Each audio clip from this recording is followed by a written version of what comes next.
मेरे प्रिय बच्चे, जब तुम वह कहने की हिम्मत कर लेते हो जो तुम्हारे हृदय में होता है, साथ ही जब तुम वह समझने की प्रतिभा अपने अंदर विकसित कर लेते हो जो सामने वाले के मन में है, तो तुम्हारे रिश्तों की डोर कभी नहीं टूटेगी। कहने का अर्थ यह है कि जब रिश्तों में आपसी समझ और भरोसा स्थापित हो जाता है, तो ऐसे रिश्तों का कमजोर पड़ना असंभव होता है। जब तुम्हारा मन किसी बात को लेकर चिंतित रहता है, तो ऐसे समय में उन शब्दों का प्रयोग करने से बचना चाहिए जो किसी के मन को ठेस पहुंचाए। ऐसा इसलिए क्योंकि मेरे प्रिय, तुम्हारा मन तो हो सकता है कि बाद में सही हो जाए, परंतु जो शब्द तुम ऐसी अवस्था में बोलते हो वह संभवतः ठीक नहीं हो पाएगा, जिसका परिणाम भी तुम्हें स्वयं ही भुगतना पड़ेगा। वह व्यक्ति जिसका समय खराब चल रहा हो, उसके साथ रहना बेहतर है ऐसे व्यक्ति के साथ रहने से जिसकी नीयत ही खराब हो। जिसका समय बुरा चल रहा है, उसका अच्छा समय भी आएगा, परंतु जिस व्यक्ति की नीयत ही खराब है, वह हमेशा बुरा करने में ही अपनी सफलता समझेगा। मेरे प्रति अपनी भक्ति इसी प्रकार से बनाए रखना। जो भक्ति, जो पूजा तुम मेरी करते हो, उसका फल तुम्हें अवश्य मिलेगा। सतयुग में जो फल 10 वर्ष की तपस्या, ब्रह्मचार्य और जप आदि करने से मिलता है, उसे मनुष्य त्रेता में 1 वर्ष और द्वापर में 1 माह और कलयुग में केवल 1 दिन रात में प्राप्त कर लेता है। इस कारण मैं यह कहता हूँ कि कलयुग सबसे श्रेष्ठ युग है। इस कालखंड में की गई तुम्हारी भक्ति सीधे मुझ तक पहुँचती है और इसका प्रतिफल भी तुम्हें अवश्य ही प्राप्त होगा। इस संसार में तुमने प्रेम के जो स्वरूप देखे हैं और उसके बाद जो कुछ भी तुम्हारे साथ हुआ है, उससे तुम निराश हुए हो, परंतु प्रेम है क्या, तुम्हें इसका पूरी तरह से आभास भी नहीं है। इसलिए आज मैं तुम्हें इसके संबंध में कुछ महत्वपूर्ण बातें बताने आया हूँ। प्रेम वह शक्तिशाली एहसास है जो विरह के क्षणों में व्यक्ति को बहुत अधिक उद्वेलित कर देता है। ऐसे समय में तुम्हें यह प्रतीत होने लगेगा कि अब जीवन का कोई भी उद्देश्य नहीं रहा, सब कुछ निरर्थक है, व्यर्थ है। दूसरे शब्दों में कहा जाए तो उस व्यक्ति के चले जाने से तुम्हें ऐसा प्रतीत हो कि तुम अपने आप से दूर हो गए हो। उस व्यक्ति के अभाव में पूरे संसार का अपूर्ण हो जाना, यही प्रेम है। इस भाव की अनुभूति होना ही उस व्यक्ति के प्रति तुम्हारे प्रेम को दर्शाना है। इसे निभाया कैसे जाए? प्रेम होना जितना आसान है, प्रेम निभाना उतना ही कठिन।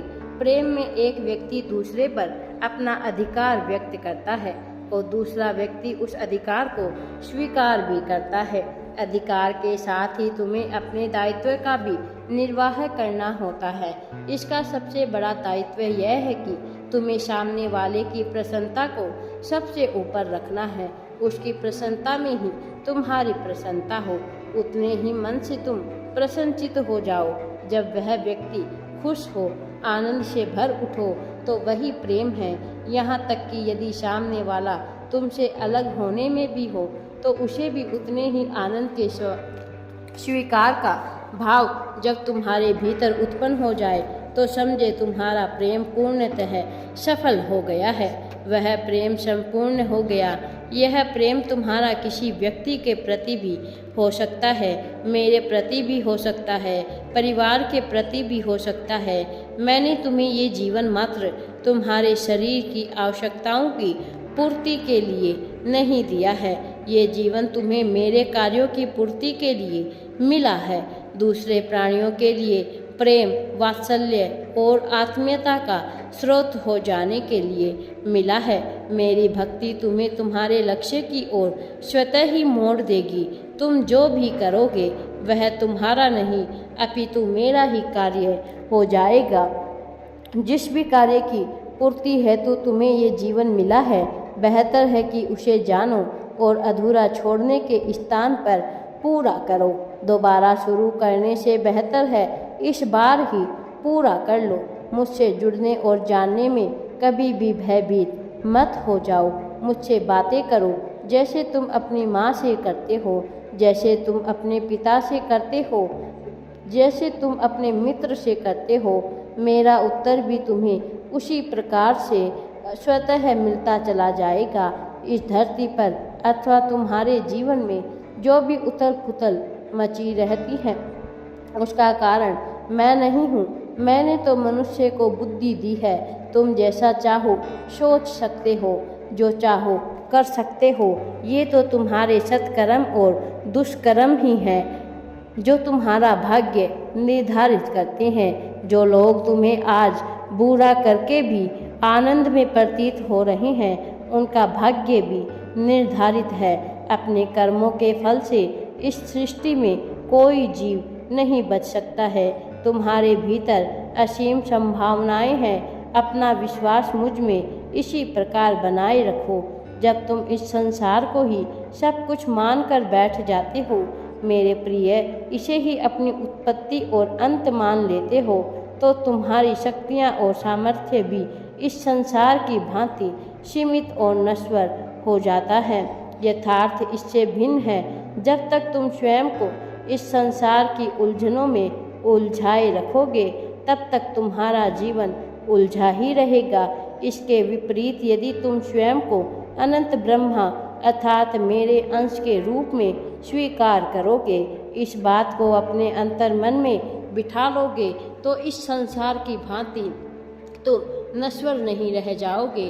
किसी भी उद्देश्य की पूर्ति के लिए तुम्हें जिस भी शक्ति और सामर्थ्य की आवश्यकता पड़ेगी, वह तुम्हें स्वतः ही उपलब्ध होता चला जाएगा। तुम्हारे संकल्प सत्य होते चले जाएंगे। यही भरोसा एक भक्त को सशक्त करता है। तुम्हारा उद्धार भी इसी में निहित है। इसके लिए तुम्हें मंदिर मंदिर भटकने की आवश्यकता नहीं है। बस मन मंदिर में इस बात को बिठा लो, इसका मनन और चिंतन करो। मुझ पर अपना भरोसा अडिग रखो। तुम स्वयं को जिससे जोड़ते हो, उसी भांति बनते चले जाते हो। जैसे विचार तुम्हारे मन में स्थापित हो जाते हैं, वैसा ही व्यक्तित्व तुम्हारे जीवन में स्थापित हो जाता है। यही व्यक्तित्व तुम्हारी जीवन की दशो दिशा निर्धारित करता है। इस संसार में तुम्हें स्वयं को खुश रहने का दायित्व तुम्हें स्वयं अपने पास ही रखना चाहिए। यदि तुम अपनी प्रसन्नता का दायित्व किसी और के हाथों में सौंप दोगे, तो तुम्हारे सुख और दुख दोनों पर सामने वाले व्यक्ति का ही नियंत्रण रहेगा। यह तुम्हें आंतरिक रूप से धीरे धीरे निर्बल करता चला जाएगा। तुम्हारे अंतर्मन का नियंत्रण यदि स्वयं तुम्हारे पास रहेगा, तो तुम स्वयं को ही नहीं, दूसरों को भी प्रसन्न करने की ऊर्जा अपने अंदर विकसित कर पाओगे। अपनी दृष्टि सदा ही उस लक्ष्य की ओर रखो जिसे तुम्हें प्राप्त करना है, ना कि उस लक्ष्य की ओर जिसे तुम खो चुके हो। जो जा चुका वह तो जा चुका, अब दोबारा न वह समय आएगा, न ही तुम उस लक्ष्य को प्राप्त कर पाओगे। ध्यान रखना कि जो गलती पिछली बार तुमने की थी, उसे इस बार नहीं दोहराना है। दृष्टि सदा ही आगे की ओर रखो। जब तुम सांसारिक चीज़ों पर अपना ध्यान केंद्रित किए रहते हो, तो तुम्हारी शक्तियाँ सीमित हो जाती है, क्योंकि भौतिक जगत में प्रत्येक वस्तु व प्राणी नश्वर है। वही जब तुम स्वयं को परब्रह्मा का अंश मानते हो और स्वयं को मेरे प्रति समर्पित कर देते हो, जब तुम यह अपने अंतर्मन से इस बात को जान लेते हो, तब तुम्हारी शक्तियाँ मेरे पुत्र के रूप में असीमित हो जाती है। तुम्हारे द्वारा किया गया हर कार्य विलक्षण होगा।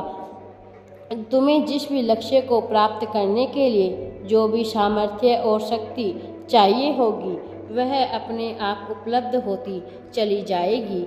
एक समझदार और ज्ञानी व्यक्ति की यही निशानी है कि वह वर्तमान की परिस्थितियों को समझकर उसके अनुसार ही अपना आचरण और व्यवहार रखे। केवल अतीत का गीत गाने वाले या केवल भविष्य का राग सुनाने वालों की तरह वर्तमान की अवहेलना करके न तो तुम्हारा अतीत सुधरेगा, न ही तुम्हारा भविष्य निर्मित होगा। वर्तमान में जो होगा उसका सहारा अतीत बनता है और वर्तमान में जो होता है उसका प्रभाव भविष्य पर पड़ता है। इस पर वर्तमान की कुंजी से ही भूत और भविष्य दोनों तर जाते हैं। इसका हमेशा स्मरण रखना मेरे प्रिय बच्चे। आज के समय में मनुष्य के अधिकतर कष्टों का यही मूल कारण यही है। जीवन में किसी भी कार्य की पूर्ति का प्रयास तब भी उसी तन्मयता के साथ करो जब पराजय या असफलता साफ प्रदर्शित हो रही हो। प्रयास कभी भी तुम्हें पूरी तरह से पराजित नहीं होने देता है। इससे या तो विजय प्राप्त होगी या अनुभव प्राप्त होगा। दोनों ही तुम्हारे लिए अमूल्य होते हैं। विजय तुम्हारा जीवन बदलती है, अनुभव तुम्हें बदल देते हैं। मेरा आशीर्वाद सदैव तुम्हारे साथ है। हर हर महादेव जी। वीडियो पसंद आए तो लाइक, शेयर एंड चैनल को सब्सक्राइब जरूर करें।